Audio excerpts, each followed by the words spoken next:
Yeah. Now we're live.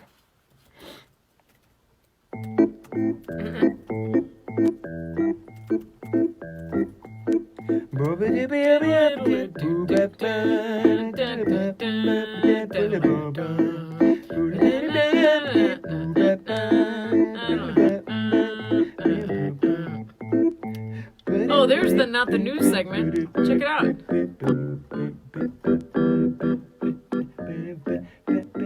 Two finer people couldn't be friendlier with each other.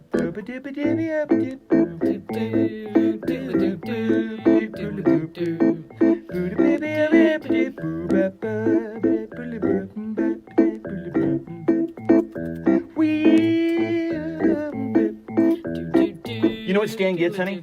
Whatever Stan wants. Whatever Stan wants. Oh, yeah. These are the jokes, people. These are the jokes. Hi, Mary. Hello, gang. We're behind this sign. Yeah. We're over here. Hi, So that everybody. we're over here. Yeah. So that people don't think this is the real show until the intro starts. We're trying a new thing. Yeah. Because every once in a while we'll see that some new people come and they just see us farting around and they're like, what are these This people is doing? lame. We're leaving. This is ridiculous.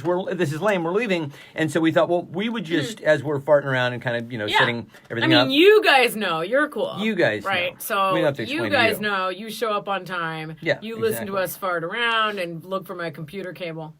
Which, by the way, I charged my computer today. It's at 98%. That's pretty good, right? That is good.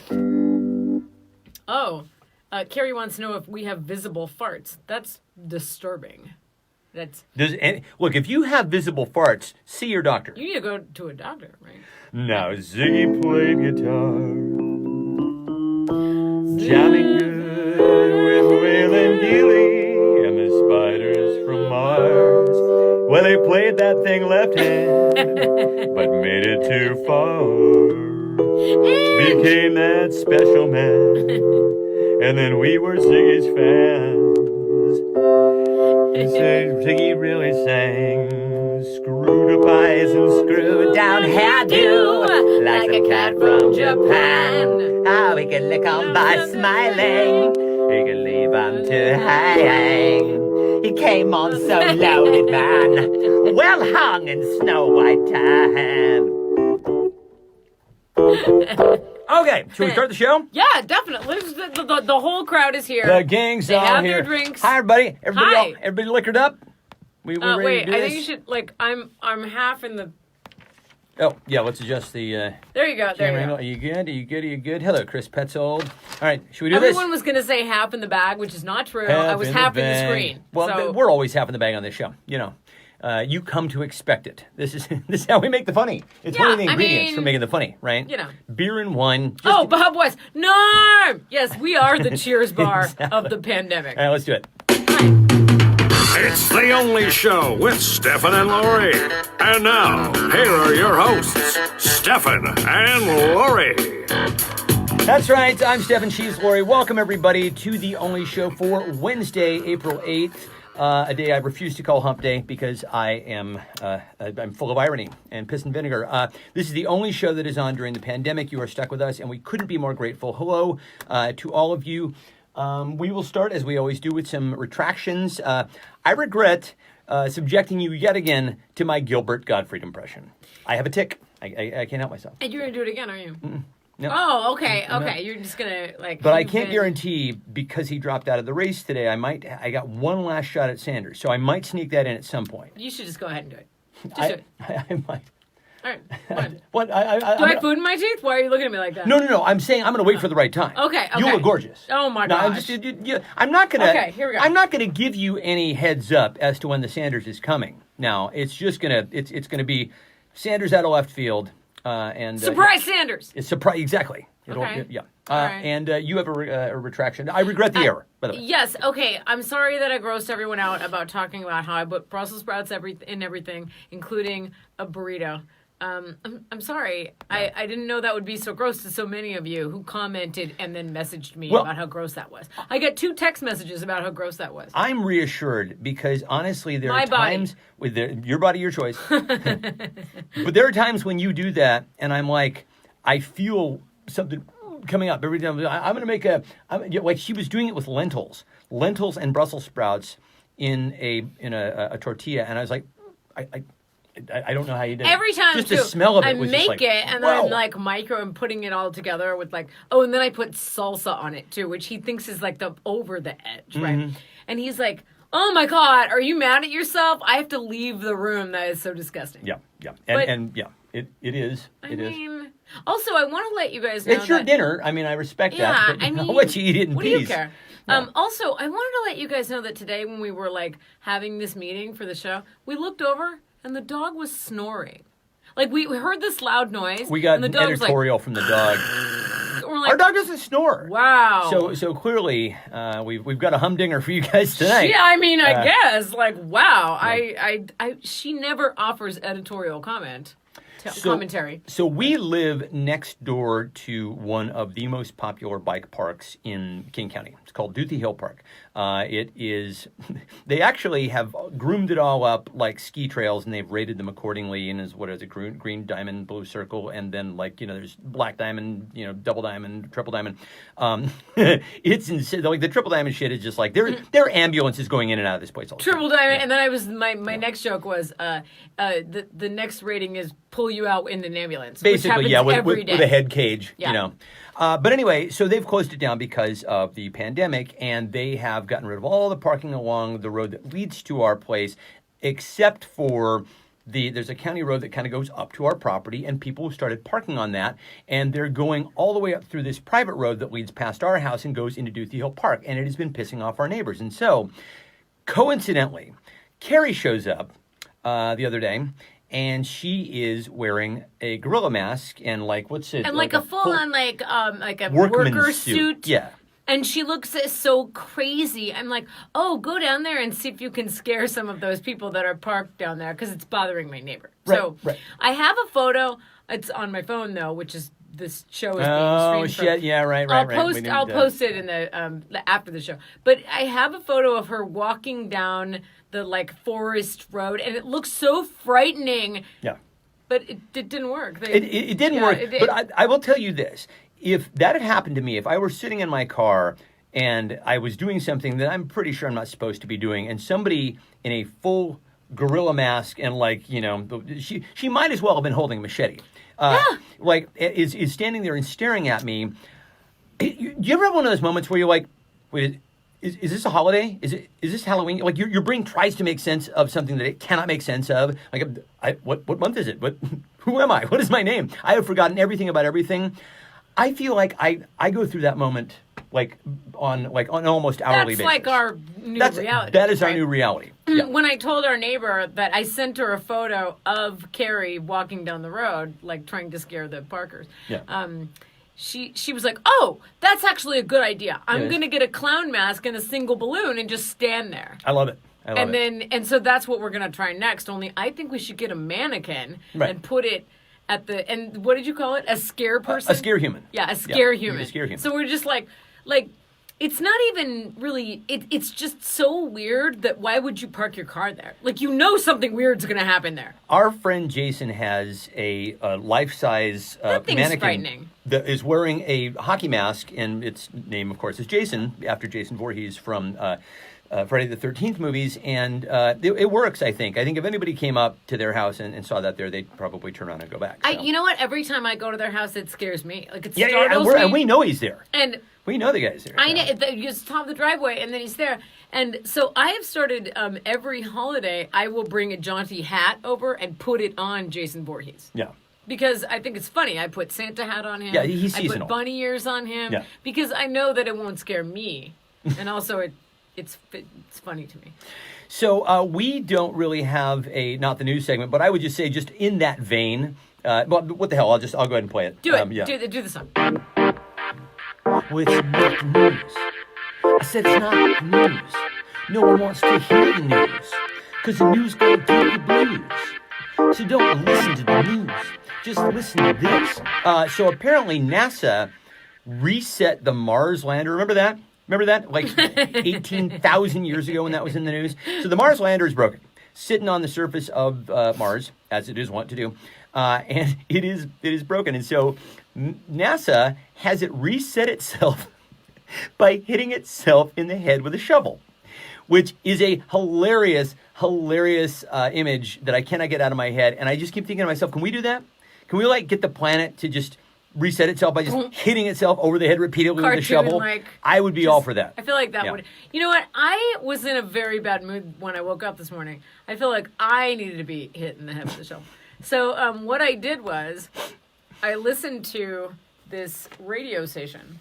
Oh yeah, it's on Sirius XM. It plays happy music. I found this I never do this kind of thing. I just was I don't know. I was just in a bad mood. So Sirius XM has this radio station. It's called what is it called? What is it called? It's shut-in station. Yeah, or something. it's like music for shut-ins. I don't even know. It's all like cheerful, good vibes music. What I was trying to do was I opened up Sirius. I was trying to get into a radio station so I could just get into some music and take my mind off of like being in a bad mood, right? Yeah. And then it was like we've programmed up a whole bunch of happy music, and I was like, all right. Oh, that's Chris's rate. It's called Stay Home Radio. Stay Home Radio. # Stay Home Radio. So I listened to it, and it actually worked. It cheered me up. But I have to say it lacks a discernible like song set structure. So there'll be like country music interspersed with like Bobby McFerrin, and you really have to get over that. Might wanna sing it, no for no, but don't worry. Be happy. Fuck you, Bobby McFerrin. I'm gonna feel how I want to feel. Dude. Get out of my face, Bobby. Dude. All right. So also, some of the songs from this station, I could tell Stefan was straight. Like he doesn't want to harsh my trying to get happy. You know, like why would you want to get in the way of your wife trying to get in a better mood, right? But then Train comes on. You guys. And I can see his face. He's like. So you can see my mowers grinding, right? But I'm like, you know what? Hey, soul sister, where's your Mr. on the radio? I hate happy music. And I just say, God. I'm just going to put it out there. I cannot stand happy music. I can't stand it. And I don't know what that says about me because I'm not an unhappy person. I'm a perfectly happy person. I just like music with bite. I like music with irony. I like music with a little edge to it. Am I right? It's true. We were Who's eating with dinner, me? and Time After Time by Cyndi Lauper came on. He's like, see, this cheers me right up. I'm like, that's maudlin. Like, I need a song that goes into my brain. Like, I don't want to make it sound like Cyndi Lauper wrote the key to my happiness, but I don't know. It was just I need the Hey Ya song by Outkast in order to snap me out of my funk. Now that I like. Hey Ya. I think there's just a tiny bit of sarcasm in that song, and that gets me through. I'm sure there is.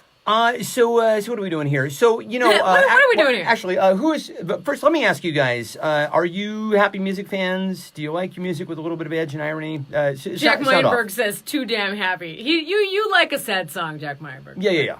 Let's see. Buzz says there needs to be a station with only Morrissey and The Cure and ads for vodka. Okay, now that would be my baseline station, man. But today I don't know. I just needed a little like, hey, yeah. Honestly, if there were a station that were just Morrissey and The Cure, I don't think they need to advertise for vodka. You just be reaching for it, right? Yeah. Let's see. Jamie Franco says, I got to do the training thing with Bobby McFerrin, and he was crazy talented. Oh wow. Oh, no. He's... look, don't get me wrong. I love Bobby McFerrin. In fact, there was a time when I was trying to figure out how he was doing all that.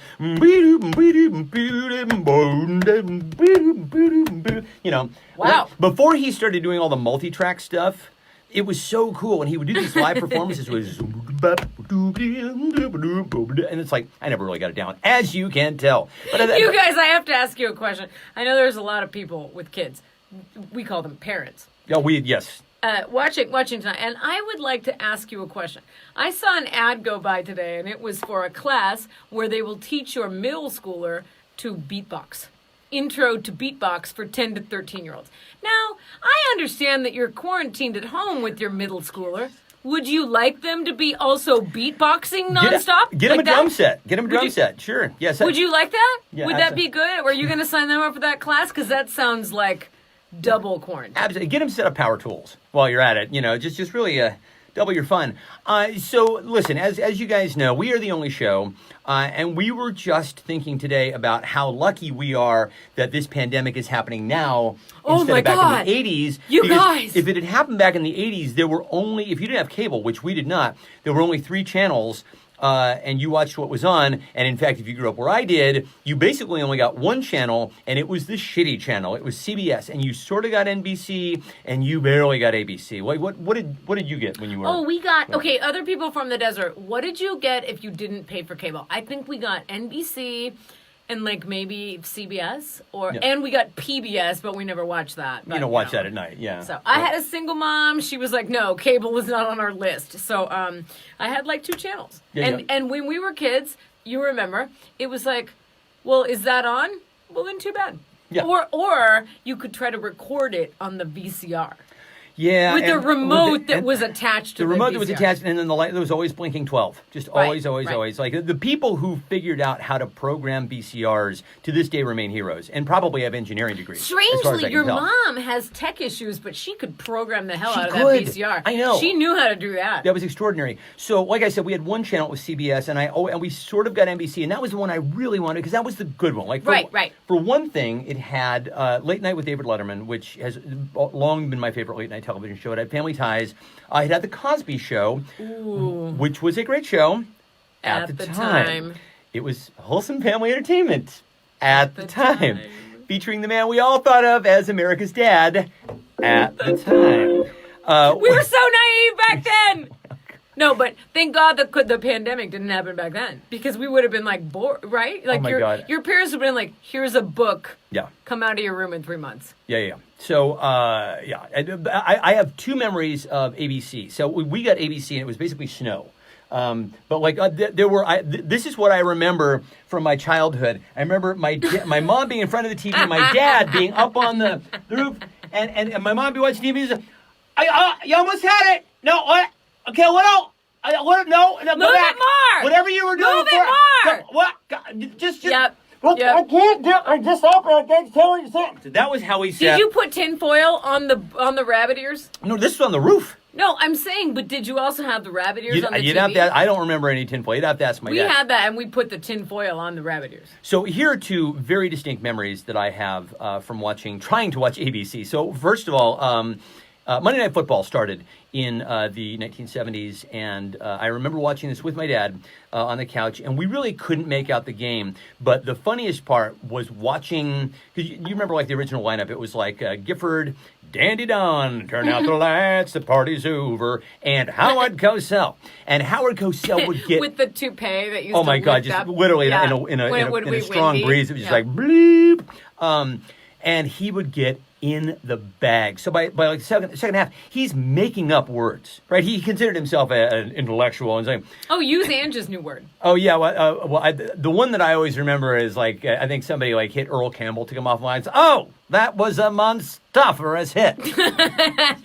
This is Howard Cosell. This is Howard Cosell. Yeah. What was Angie's word we were going to try and popularize? Fabtastic. Was it Fabtastic? Fabtastic. It was Fabtastic because she's like, you combine 2 words to say portmanteau, if you will. So I thought that would be funny in the Cosell voice. Go ahead. Oh, that was Fabtastic. Absolutely. I'm trying to think of what he would say would be Fabtastic. I'm sure it would have something to do with the cheerleaders. Exactly. It was a different time. It was a less subtle time. But in any case, so TV was absolutely terrible in the 1980s. I will guarantee you that with the exception of 1 or 2 shows, your favorite TV show is bad. If you have a favorite TV show from the 1980s, because we didn't watch TV, we put up with TV. That's right. Yeah. And also, we didn't have the choice that the kids today have and that we all have today. Right. And also, we had bad judgment because we were kids with limited options. That's right. Yeah. So today we were going over a list of TV shows that we watched when we were kids.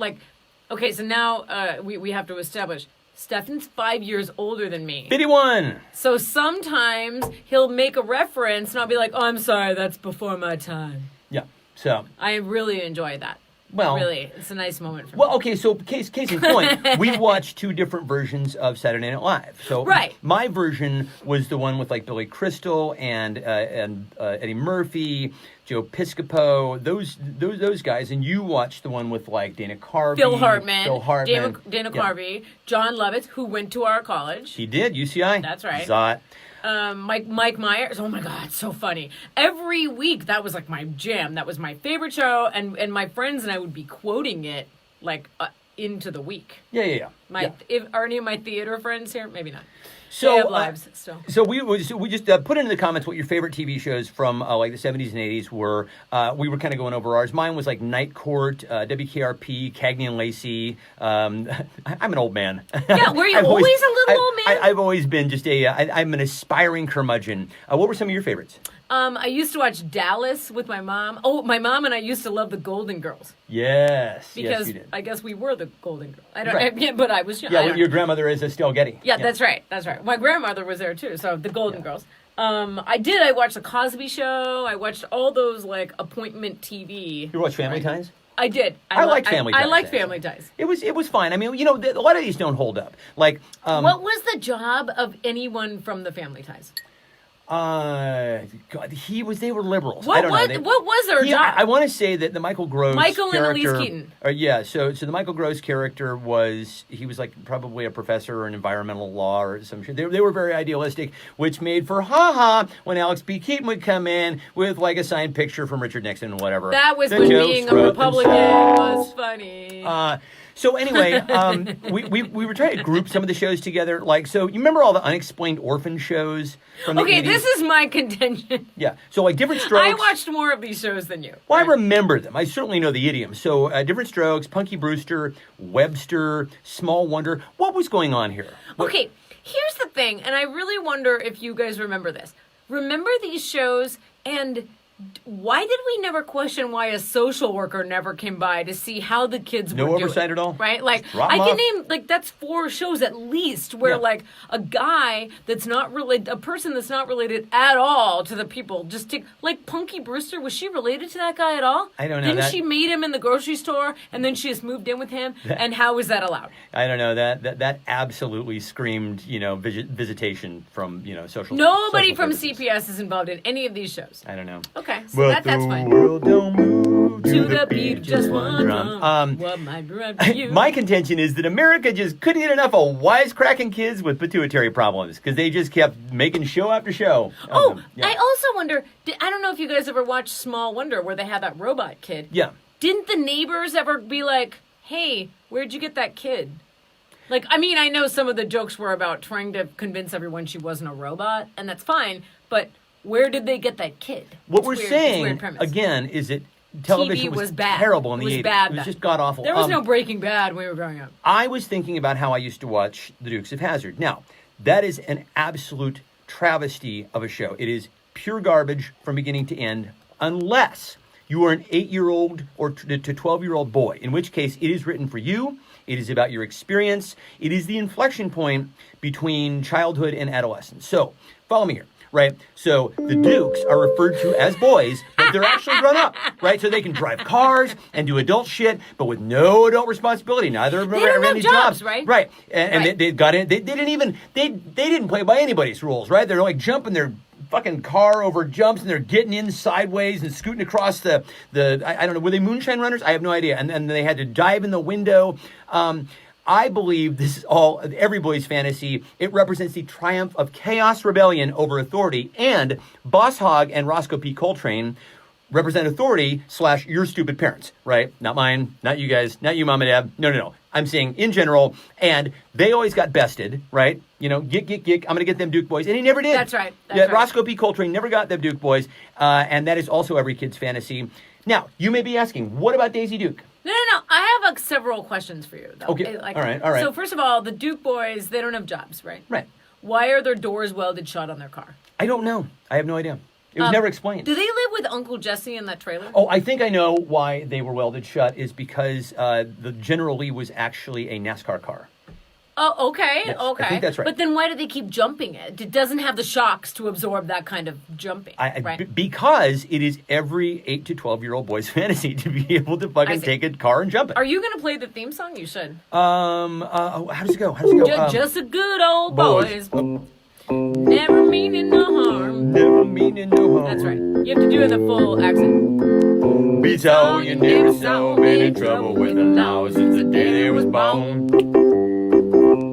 Flatten the hills. Flattening the hills. Someday the mountain might get 'em, but the law never will. Speaking the way, the only way they know how. That's just a little No, bit but more than la also la la. Daisy Duke is sexy, but she's their cousin. So if you're not an adolescent, So she's it's just your weird, cousin, and you go on and cool she wears adventures. those shirts where her boobs hang out. And if you are an adolescent, then she's awesome in a whole different way. But she's their cousin. Right. Well, yeah, but it's the South. I don't know. I that's the one part that I'm just going to have to give them a mulligan on and just say that's the South, and they do things differently there. You know, I'm from the South.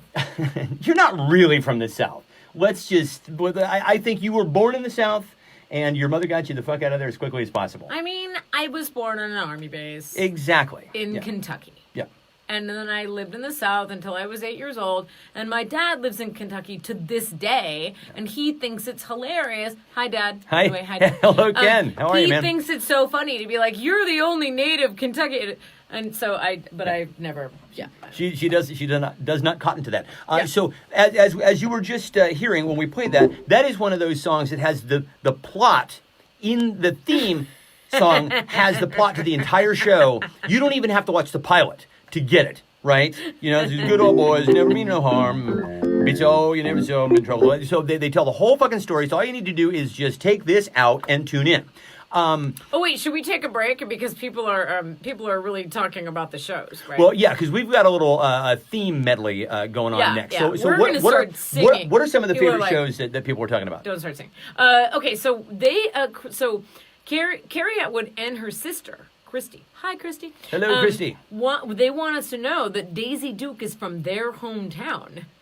Is that in Ohio? You mean the character, or no, you Catherine mean Catherine Bach, Bach? I think. 'Cause, Okay, yeah. all right. So Very anyway, cool. Bob West wants us to know that Smokey and the Bandit was the inspiration for the Dukes of Hazzard and was so much better. That's fascinating. That is fascinating. That was another one of those cultural moments that was absolutely made for 8 to 12-year-old boys. Those Smokey and the Bandit movies were No, totally. Yeah, exactly. What else we got? So Jack Meyerberg wants to know how we remembered all of the lyrics from the Dukes of Hazzard theme song, and We Are Freaks. We remember a lot of I watched that show. lyrics. Well, we got more coming for you. Don't you worry. So let's see. Daisy Dukes. TV was horrible in the 1980s. M would like to know what the fuck was going on in the 1980s. Like, the past sounds weird. We got complacent. She's 18. We got She'd complacent like to back know in the what was happening. 1980s. People got kind of lazy, and we had a really good run in the 1970s as far as culture went. We were at the very tail end of postmodernism. The 1970s brought us some of the finest films that Americans have ever made. The late 1960s to the mid 1970s This is a good analysis. brought absolutely some of the best postmodern literature that this country has ever produced. Sure. Television was also better in very particular ways. Norman Lear produced some extraordinary television, some of which would not even be allowed on television today. It was that cutting edge. Yes. And then we fell apart and started making shows about talking cars and fucking... Ooh, that was a good show, too. Yeah. Dun, dun. But anyway, the real reason I paused and I rolled back all the comments was because Carrie, my sister, says, what about My Two Dads? Who is the dad in My Two Dads? We had this discussion earlier today, and he was like, I've never heard of that show. I've heard of it, What I've is never that watched show? it. I don't know that show. And I'm like, oh, it's a show based on the premise that a woman had sex with two guys in the same week. And then 15 years goes by. And then a girl show, and then those guys are roommates for some reason. Roommates or roommate? I don't know. And nobody knows which one of them is the dad. So they just raise the kid together. My Two Dads. Now... TV in the 80s. If you reverse about 15... Your mom's like, I watched that show. All right, very cool. Hi, Mom. Hi, Dad. If you reverse about... Oh, Blossom. That was a good show, too. If you reverse about 20 years, so now you've got this whole setup where, like, you know, two guys boned down with one chick and they had a kid, and who knows, so we're all going to live together. Guess what the opposite of that was? Are you with me? Here's a story of a lovely lady Who was living with a very lovely girls.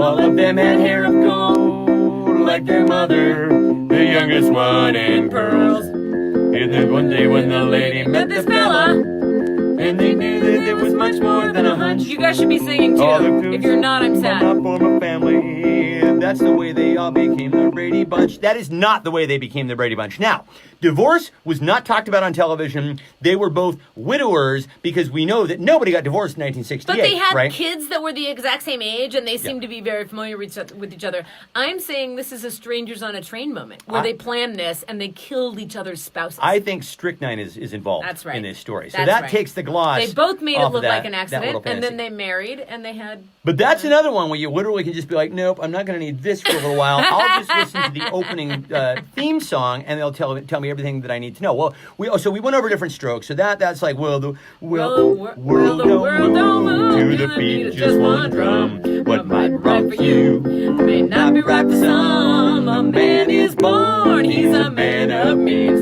Then along come two, they got nothing but the genes. No, wait a second. Hold on. Wait a second. Earlier today, we were singing this song, and I said nothing but their genes, and he's like, no, it's nothing but the genes. I thought they meant genetically related. They're brothers, That's and I was like, thought. no, So it's nothing. They have nothing but their clothes. They have nothing but their genes, and I'm like, okay, no, scratch. Like if I were, and then he got all upset. I did. I'm like, that is the stupidest fucking lyric.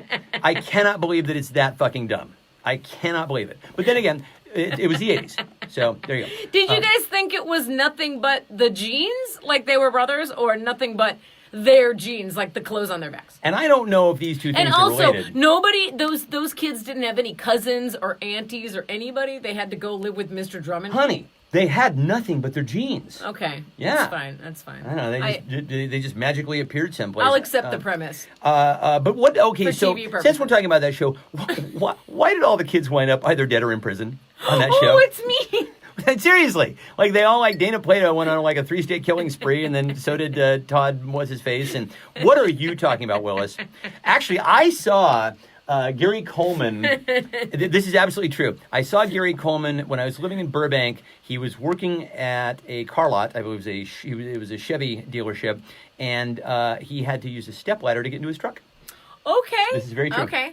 Oh, you also saw Vern Troyer on the freeway in L.A., right? You see everybody on the freeway. Vern Troyer, the little person from the Austin Towers. This is me driving up PCH one day. I'm like, God damn it, I just want to get by. Why are you, get out of the fast lane so I can pass Don Johnson. And it was. Oh, yeah, that's the thing that happens. Yeah. Quite often. So here's another one. So just sit right back and you hear a tale of the grateful ship. That put it from the traffic port aboard this tiny ship.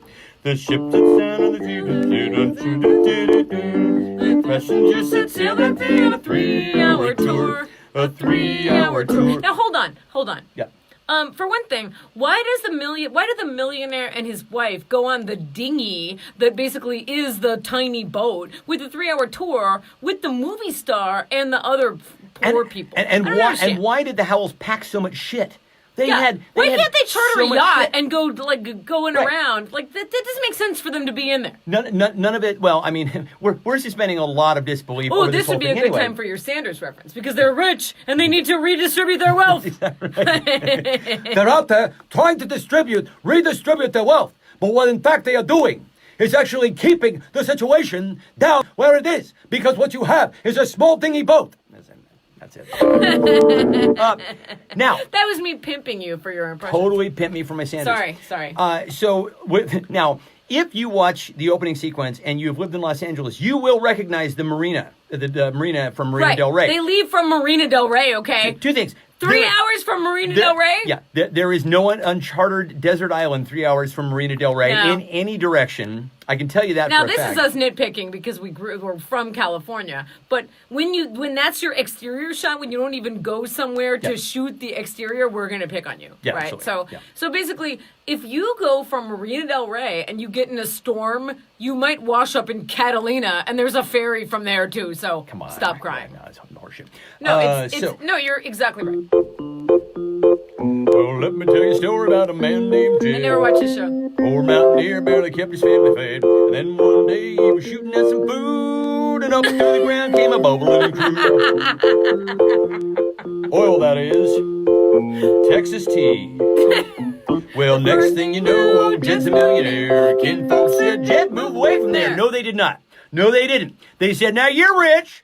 God damn it. Now, You know I got an You're my idea. third cousin / brother-in-law. Now, I got this idea. Now, you know this, Jeb. You know I got this idea, right, for this tire store I've been meaning to open up. Now, I'm just thinking now I'm just saying. Now, we're kin and all. Now, you can give me some of that money. I got a lot of debts I need you to settle up for me because now you got the oil from the Kinfolk the did not say move away from there. Kinfolks never said move to Fucking Beverly wait. Hills. That's never happened. Also, they packed up that stupid fucking jalopy to move it across the country. why didn't they buy a better car Buy a where van, they were? at the very least. Did they not have a nice car in their town to buy? That's stupid. Stupid. And they put... Is that the one where... I never watched the show, but is that the one where they put the grandma on the top? Yes, it is. It's totally unsafe. Yeah, it's basically... No helmet or anything? Yeah, no, the whole thing is the Jode family. They're rich now. It's the ultimate fish out of water story. Okay, and I get whatever. it. And how they're still hillbillies even when they get to Beverly Hills, but I just don't buy it. Why don't they buy nice things? A fish don't fight in the kitchen. A beans don't burn on the grill.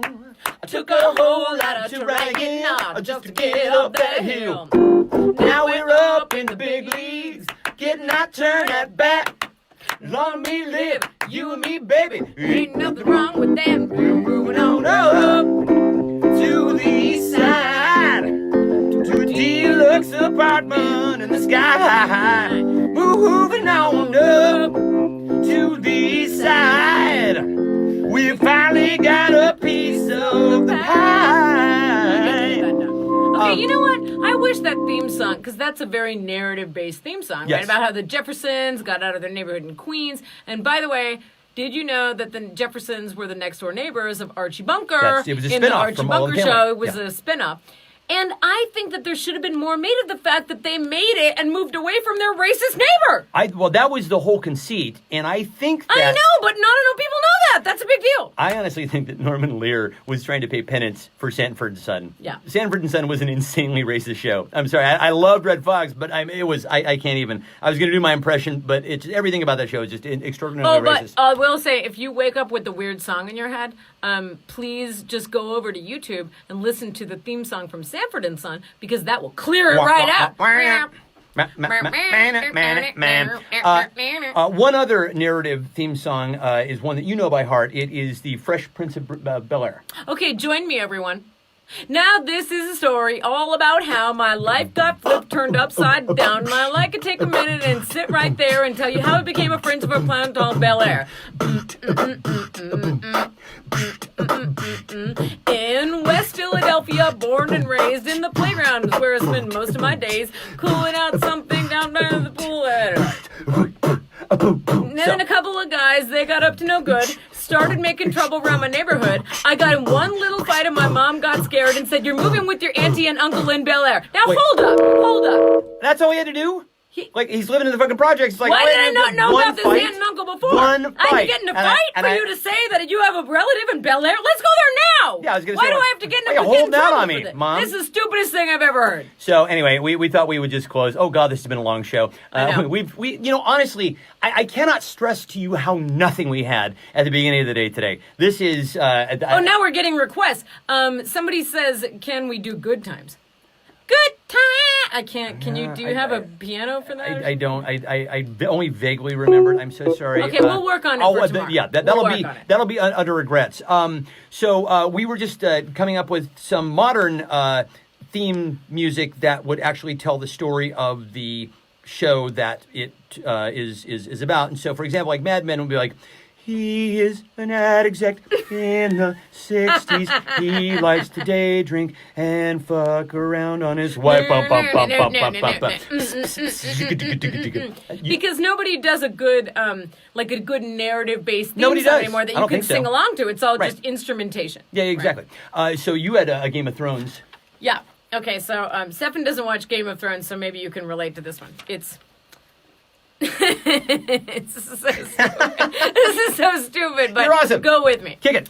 It's the game, Game of Thrones. I'm confused. It's the game, Game of Thrones. It's so dark. It's the Game of Thrones. Is everyone related? Game of Thrones. Dun, dun, dun, dun, dun. Wait, what happened? I don't know. I'm lost. Do. Wait, who will win Game of Thrones? Who won Game of Thrones? No one knows. Okay, I'm done.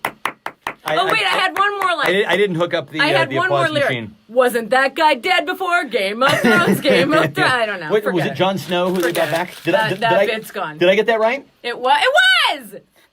It was. This is why I don't feel left out, because was the stupidest thing I can that's pull any ever cultural happened. reference out of my ass because I just hear what people are saying. Like, so for example, this is going to blow your minds, have never seen The Princess Bride, but I can quote it because everybody else does. The Wire did have a good theme song, but did you know they had 5 different ones? Yes. Because they had a really popular song for every single... It was a Tom Waits song. Yeah, it was a Tom Waits song, but it was recorded by a different artist. Including the Blind Boys of Alabama. And Steve Earle. Yes. Oh my gosh, we have a whole different story We about love Steve Earle, but he's a legendary asshole. Yeah. Here's the show we all watched to pretend George W. Bush wasn't president, with a lot of scenes where people walk and talk because Aaron Sorkin liked it that way. Ba-da-dum. That was the West Wing. I don't know if we... Yeah. I was talking when he said West Wing, so maybe you didn't. Here's the story of a guy named Walter who had inoperable lung cancer. To provide for his family, he started making meth. That's all I had on that one. Did you guys know, before we sign off here... No, I had a second lyric for that. Then one day there was this guy named Jesse Pinkman, and all he knew how to say was bitch. And then I had a whole rhyme that didn't work, so whatever, I threw it out. The other thing that I will say, since you're listening, is in the 1980s, in a time called the 1980s, there was a show called MASH, and it was always on. At 11 o'clock. Always on. Like, television, like, literally always on. Like, you would go to, like, let's say you cut your finger or whatever, and you go to the emergency room, and you're waiting in the emergency room, and it's fucking MASH. And then, like, you go home, and you're like, oh, I'm just going to take something. I really heard something. I'm going to ice my finger. And you turn on the TV, and it's fucking MASH. It's MASH. The MASH was always on. Were there 1,000 episodes of MASH? It felt like it. I liked MASH, but it went on forever. All right, so listen, you guys, we have gone way over time. I know I've gone past my dad's bedtime. I just want to say a special hello to both my parents. I love you guys so much. If you want to watch the show live, friend Lori on Facebook, Lori Colwell, Cuwell. Shall I got anything else before I play them out? Well, I don't know. Did you guys have any more requests? Let's see. I may or may not be able to honor your request. Yeah. Let's see. The MASH finale was good, Ange. You are right. It was. It was a very good finale. Yeah. I cried. It was a damn good finale. Yeah. We should have a whole show on finales, like bad finales, good finales. You know. I think we've got an idea for tomorrow. Oh yeah. Well, we need submit all your segment ideas. By the way, you guys, do you guys have show ideas? You got show ideas? Do you have segment ideas? We're doing this thing while you're all shut in. We'll sing the whole show if you don't give us an idea. As you've seen, we're going to sit here and just sing all night long. All right, so I think we're going to sign off. Yeah. All right, I think so. Okay, so it goes like this. Good time! Hey everybody, have you heard the news? It's the only show tonight. Shooting the shit with Stephen and Lori, it's gonna be out of sight. We're talking about COVID and being shut in with this or that and MacGyverin. Yeah, everybody, it's Stephen and Lori tonight. And nothing but their jeans. And we had nothing but our jeans. Nothing but our jeans. Stupidest lyric ever. All right, love you guys. Good night. Bye. Bye.